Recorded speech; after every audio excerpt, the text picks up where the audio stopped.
And now that we've sort of spent some time with the exponential, we can turn our attention to the logarithm. Okay, so let's say f of x is the natural log of x. Okay, and we want to find its derivative.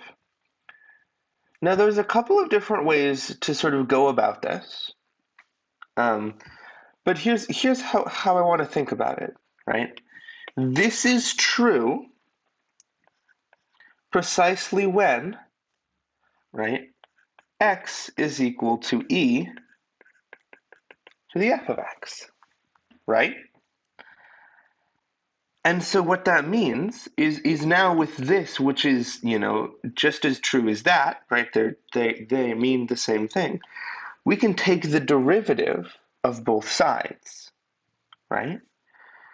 We can take this function, x equals e to the f of x, and we can take a big old d dx, okay? Well, what happens then? Well, the derivative of x is just going to be 1, and we saw in the last part that we're going to get e to the f of x times f prime of x. But then, of course, we can rewrite this, right, as f prime of x is 1 over e to the f of x. But e to the f of x is just x. So that means that f prime of x is actually equal to 1 over x. And further, it's actually more interesting than that, okay? So we can write this as a derivative rule. I suppose we should have written some of the last ones as derivative rules, but that's fine. D dx of the natural log of actually the absolute value of x. So now it can admit some negative entries, is 1 over x. Interesting, right? And so, we showed the case here that x is positive. You'll have a homework on your homework this week. You'll take a look at the negative case, right? If x is negative, showing that you still get 1 over x. Okay. But using this, we can take a look and calculate some derivatives. Right. Let's say we're looking at f of x is x times the natural log of x. Well, this is a product rule, right? This is going to be x times the derivative of the natural log of x plus the natural log of x times the derivative, got a little ahead of myself there, times the derivative of x. Well, the derivative of the natural log is 1 over x, and then the derivative of x is just 1, right? So we're left with just the natural log of x, which means this x times 1 over x cancels and becomes a 1. We get the natural log of x plus 1.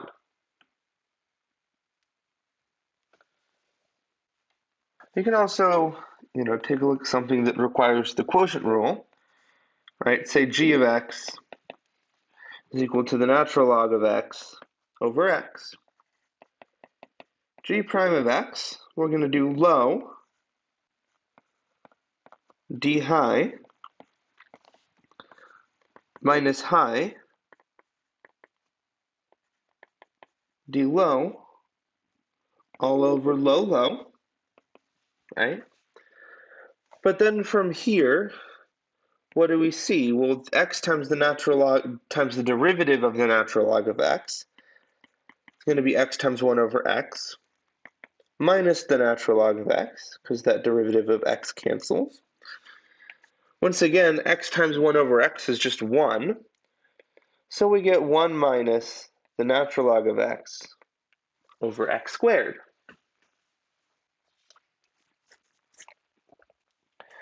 And then, of course, we can investigate the chain rule here. right? Say we have some function which looks like the natural log of a function f of x, right? Well, going through the chain rule, why don't we set, say, g of x is equal to the natural log of x, and then h of x equals g of f of x.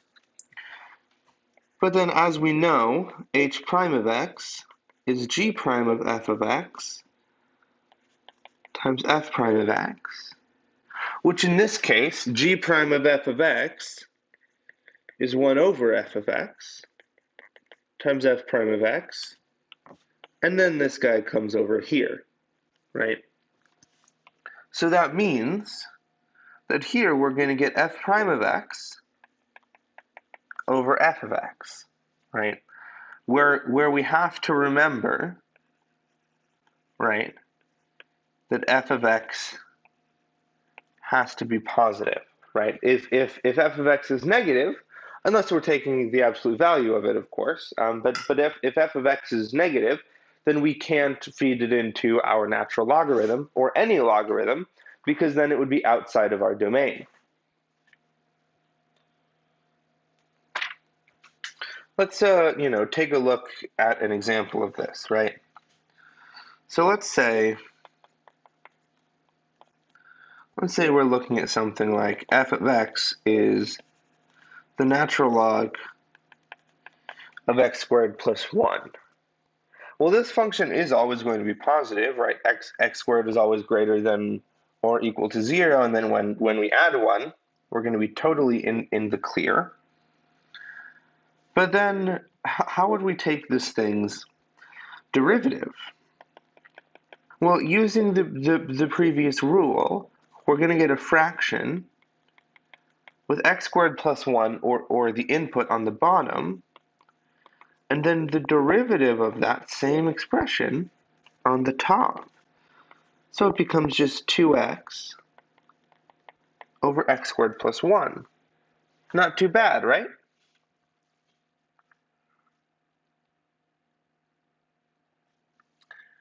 What if we were looking at something like this, right? Say y is the natural log of x squared plus 1 times x cubed plus 2 to the 6th. Right, this guy's pretty nasty. This thing's always going to be positive. While this x cubed looks a little bit scary, right, because x cubed can be negative, notice that it's all taken to the 6th, which is an even power. So this is always going to be negative. And you totally could go through this and do this guy just straight underneath the derivative of this whole thing, which you'd need to use the product and the chain rule for. And it would be a little annoying. However, there's actually a better way to do this, and that's to use the log rules. Because remember, if you're multiplying in the argument, right, that's the same as adding the log of each of them. So before I even take the derivative, I just want to simplify. X squared plus 1 plus the natural log of x cubed plus 2 and to the 6th. But notice I can actually take this one step further. The natural log of x squared plus 1 stays the same, but this 6 comes out front, and we get the natural log of x cubed plus 2. And then from here, taking the derivative is much, much simpler, right? Because we can use what we had before, right? That nice rule. X squared plus 2 over ddx, or under, sorry, ddx of x squared plus 1. Plus, my 6 is just going to factor through ddx of x cubed plus 2 all over x cubed plus 2. And then from here, we can just take our derivatives. Looks like we're going to have 2x over x squared plus 1 plus 6 times 3x squared over x cubed plus 2. And you don't need to find any sort of common denominator here. This is totally a fine expression for 18x squared over x cubed plus 2.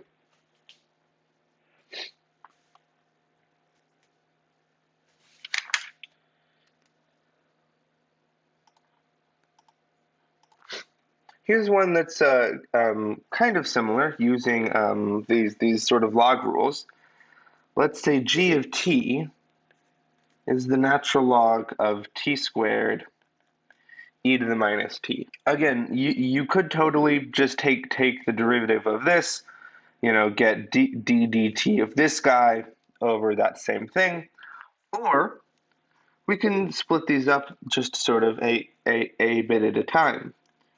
Right, first, writing this as the natural log of t squared plus the natural log of e to the minus t. And then I just realized this should be e to the minus t squared. Doesn't change any of the work done so far. But then notice here, right, I can drop my 2 down here. 2 times the natural log of t, plus we have the natural log of e, where the e is raised to some power. That's just the power, so we're minus t squared. But now, taking the derivative is much, much simpler, right? We're going to have 2. Well, the derivative of the natural log of t, as we've said, is just 1 over t. So 2 over t minus 2t, right? And if you really want a common denominator, this is minus 2 minus t squared over t, or 2 times 1 minus t squared all over t. Okay, and then again, right, noticing that just doing a few lines of simplification using these really, really powerful log laws saves us a ton of hassle when we're actually trying to take the derivative. Okay, but it actually goes even like further beyond that, right? Let's say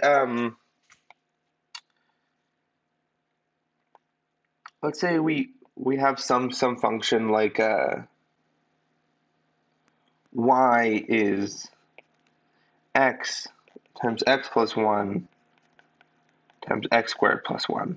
Okay, and say we wanted to find the derivative, right? What is y prime? And it wouldn't be too terribly difficult to calculate this out with the methods we've done before, right? It's going to be a triple product rule, which isn't going to be fun, right? But it's not going to be too incredibly difficult, okay? But here's what I want you to notice, okay? These things being multiplied together, that is sort of evocative of what we were doing here, right? It's sort of the same idea of the natural log of some stuff. And so in light of those ideas, what happens if before we took our derivative, we took the natural log of both sides and then took our derivative? Natural log of x times x plus 1 times x squared plus 1.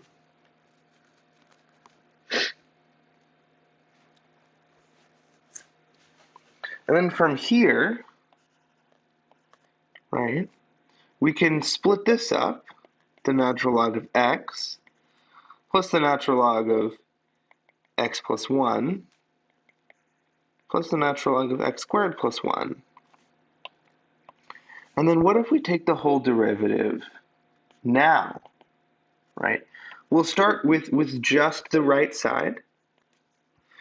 The natural log of x, its derivative is 1 over x. The derivative of the natural log of x plus 1, we have x plus 1 on the bottom, and its derivative, which is just 1 on the top. And we've seen this next guy before. We have 2x, which is the derivative of the inside, over x squared plus 1. Okay, but then what's happening over here?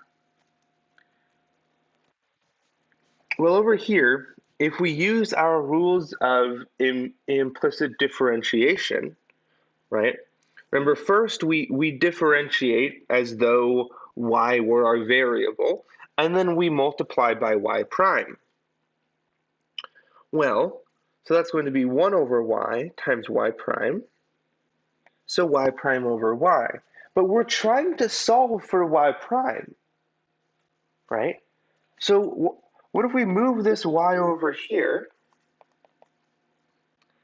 We get y times 1 over x plus 1 over x plus 1 plus 2x over x squared plus 1.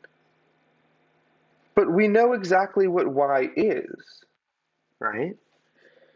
So we can actually put in our y prime is x times x plus 1 times x squared plus 1 times this big guy of 1 over x plus 1 over x plus 1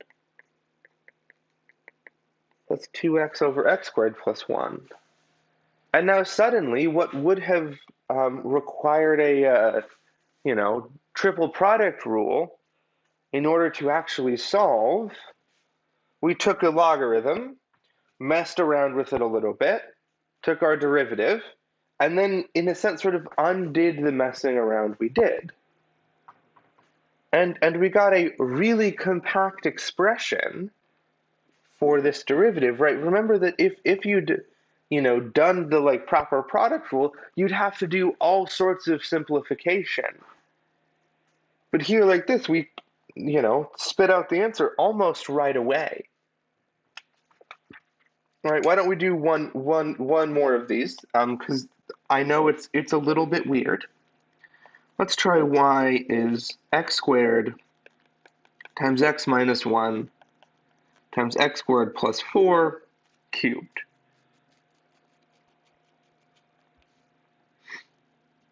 Well, what we did for the first time, right, was we took our natural log of both sides, the natural log of y, it's the natural log of x squared, x minus 1, x squared plus 4 cubed, right?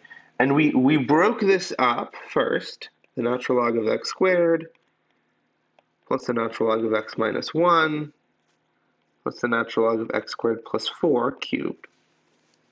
And then we actually want to simplify this, right, as far as we can to sort of break up any of these, complex expressions, which will make it easier for us to take our derivative, times 3 times the natural log of x squared plus 4. And now we want to take our derivative, right? Fit it just barely in the corner there. We know we're going to get y prime over y. And then as we take the derivatives of these one at a time, right? Notice we're going to get, 2 over x. The derivative of this guy is just going to be 1 over x minus 1. And then the derivative of this guy looks like it's going to be 2x times 3, so 6x over x squared plus 4. Right? And then I need to multiply in my y and back substitute. Right? Y times 2 over x plus 1 over x minus 1 plus 6x over x squared plus 4. Or once again, back substituting this original expression in here for this y. we're going to get x squared with the pen, not the laser pointer, x squared times x minus 1 times x squared plus 4 cubed, all times 2 over x plus 1 over x minus 1 plus 6x over x squared plus 4. For our next example, okay, say the population growth in a town, right, is modeled by P of t is 1800 e to the minus natural log of 9 e to the minus 0.1 t, right? Pretty weird, pretty complicated, okay? And what if we were looking for the relative growth rate of the population, okay? I know we talked about relative growth rate a while ago, but if you recall, right, the relative rate of change, right, in this case would be p prime of t over p of t, right? The relative rate of change of some other function is its derivative divided by, the actual function. So say we were looking for the relative rate of change. Now we could straight compute this directly, right? It wouldn't be too terribly difficult. It might be a little bit annoying, but it wouldn't be terribly difficult. But what if we started using sort of this trick here, right? Specifically, the rule that we got here, right? Doesn't this look exactly like what we're supposed to calculate? And so, say we want to find the relative rate of change after 6 months of population growth. And the really nice way to do that is, well, to just take natural logs of both sides, right? 1800 e to the minus ln of 9 e to the minus 0.1 t, right? And what we can do is we can sort of start to split this up a little bit. First, we're going to have the log of 1800 plus the natural log. Sorry, I called this just the log. It's the natural log. E to the minus ln of 9 e to the minus 0.1 t. But notice, this is the natural log of e to the stuff, which is just equal to that original stuff. Right, so we have the natural log of 1800. It's actually going to be minus the natural log of 9 times e to the minus 0.1 t. So what that means now, right, is if I take the derivative of this expression, we're going to get our relative rate of change, okay? So, and that's because p prime of t over p of t is equal to d dt of the natural log of p of t, right? And we can split our d dt over our two expressions. The natural log of 1800 minus the natural log of 9 times d dt of e to the minus 0.1 t, right? As we calculate this guy is a constant, so he's going to become 0. And it looks like we're going to have minus the natural log of 9 e to the 0.1 t times the derivative of that inside, which is minus 0.1, right? Because our t is just going to go away. which, if we write it a little bit simpler, is going to be the natural log of 9 times 0.1 e to the 0.1 t, right? And if you were to plug in t equals 6, which is the one we were looking for, you're going to get about 0.121, right? That's the relative population growth. So it's going to be about 12.1% is the relative growth of your population after 6 months. Before we wrap up for the day, I want to turn our attention to why we care so much about using e to the x, right? What about something like some generic base b, okay? Why is e so much better than 2 or 3 or 10 or these other bases that we tend to think in, right? It's not terribly intuitive to think in powers of 2.718. So why not b to the x, right? Well, in order to take our derivative of it, right? Because as I said, e has this really nice property. And so we want to see if, some generic base b has that nice property. We know how to take the derivative of base e. So why don't we turn this into base e? And here's how we can do that. And it seems a little bit strange, but notice that b is equal to e to the natural log of b, right? And so then we can write f of x as e to the natural log of b to the x, or e to the x natural log of b. And now we can take our derivative, right? Just to see what we would end up getting.